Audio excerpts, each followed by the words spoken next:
김계영입니다. 오늘은 소중한 나, 멋진 나, 행복한 우리에 대해서 이야기를 한번 나눠보도록 하겠습니다.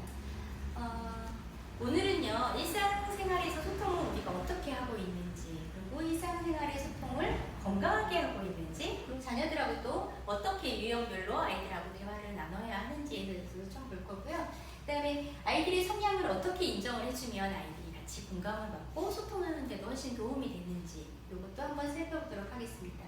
그 다음에 아이들이 이제 부딪힐 수 있는 사회적 편견이 어떤 것이 있고, 또 어머님들이 어떤 말을 해주시고 어머님들이 어떤 마음을 먹어야 아이들한테 도움이 되고 내가 행복한 엄마로서 잘 쓸 수 있는지에 대해서도 한번 보도록 하겠습니다. 일상생활의 소통이라는 게 있는데요. 저희는 사실은 말을 끝까지 들어보지 않고 아이에 대해서 이미 알고 있다는 선입견을 먼저 어머님들이 갖고 계세요.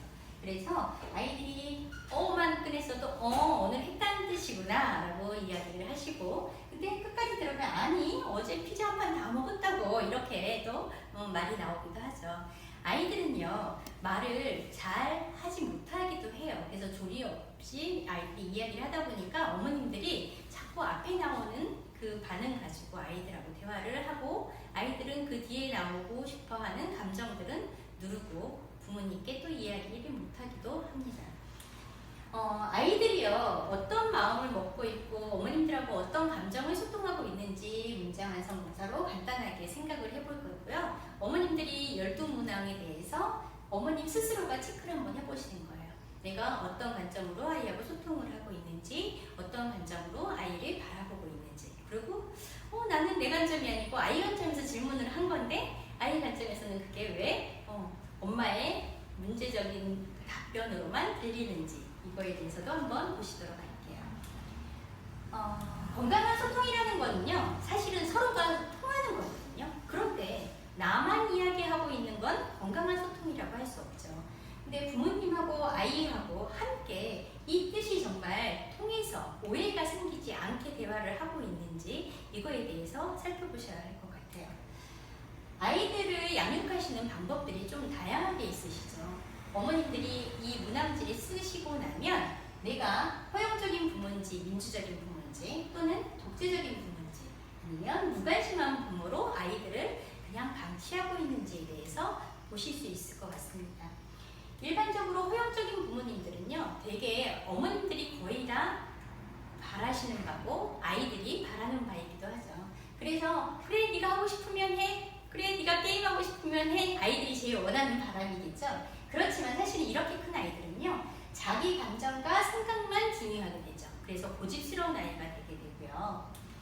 또 어머님들이 그러면 알았어 네가 알아서 해, 이 정도의 마음을 주시게 되면 엄마는 좀 지금은 쉬고 있을게, 네가 한번 해봐, 이게 아이들한테 자율권을 준 거라고 생각도 하실 수 있어요. 그렇지만 이런 아이들은요 스스로 통제를 하기가 힘들어집니다. 독립심도 낮아지겠죠. 그래서 이 아이들은요 오히려 관심을 끌기 위해서 거짓말도 하게 되고 관심을 끌기 위해서 나쁜 행동을 하기도 합니다. 자, 독재적인 부모님들이 저희 나라는 가장 많아요. 저희도 그렇게 자랐죠. 성장을 그렇게 하다 보니 학교에서건 어디서건 아이들을 자꾸 규제하려고 하고 있어요. 근데 이렇게 하면 아이들은 자꾸 내가 규제되고 또 저렇게 엄마가 하라고 했잖아, 이거 엄마가 하지 말라고 했지, 이렇게 하다 보면 아이들은 체크받는, 그렇게 내가 항상 누구한테 배려받고 하는 것보다는 관심이 아닌 체크받는 상황이라고 생각을 하게 되죠. 그렇게 되면 아이들은요 감정 표출이 안 되고요 무기력감에 빠지기도 해요. 왜? 내가 선택한 것이 아니기 때문에, 누군가가 지시한 거를 내가 하고 있기 때문에 아이들은 부담감 그리고 또 불안감도 높아지게 됩니다. 자, 민주적인 부모가 가장 좋은 거라는 건 저희 부모님들이 모두 다 알고 계세요. 그런데 아이하고 우리 한번 얘기해 볼까? 이럴 때 엄마 입장에서 이야기를 먼저 꺼내시지 말고요 아이의 입장에서 이야기를 먼저 꺼내주세요. 그런 고민을 갖고 있었구나, 그래서 너는 어떻게 하고 싶었어? 그렇게 이야기를 하시다 보면 아이하고 오히려 신뢰도가 훨씬 더 향상되신다고 생각하시면 됩니다. 이렇게 아이의 성향을 판단해 주시고 아이의 상황에 따라서 내 어떤 게이지를 쓰고 있는지 어머니가 스스로 한번 판단을 해보시고요. 아이들의 성향에 따라서 이 아이들이 느낌 갖는 것들을 도와주시면 가장 좋은 소통을 잘하는 엄마가 되는 거예요. 근데 어머님들은 관심을 갖고 계신지 아니면 아이들한테 궁금증을 갖고 계신지를 제가 질문을 하면 관심보다는 궁금증을 가지고 있는 걸로 아이들이 많이 느끼고 있습니다. 제일 중요한 건요, 어머님 스스로가 어머님이 아이들한테 주는 편견이 있지 않나를 생각하시고요. 어머님이 행복하시고 어머님만 아이들은 바라고 있어요. 사실은 아이들이 바라는 건요, 엄마랑 행복하게거든요. 그래서 엄마가 행복한 모습을 아이들한테 먼저 보여주시면 아주 좋을 것 같습니다.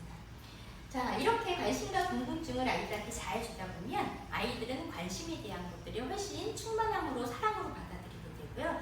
이게 엄마와 좋은 관계성을 맺는데 도움이 된다고 생각됩니다.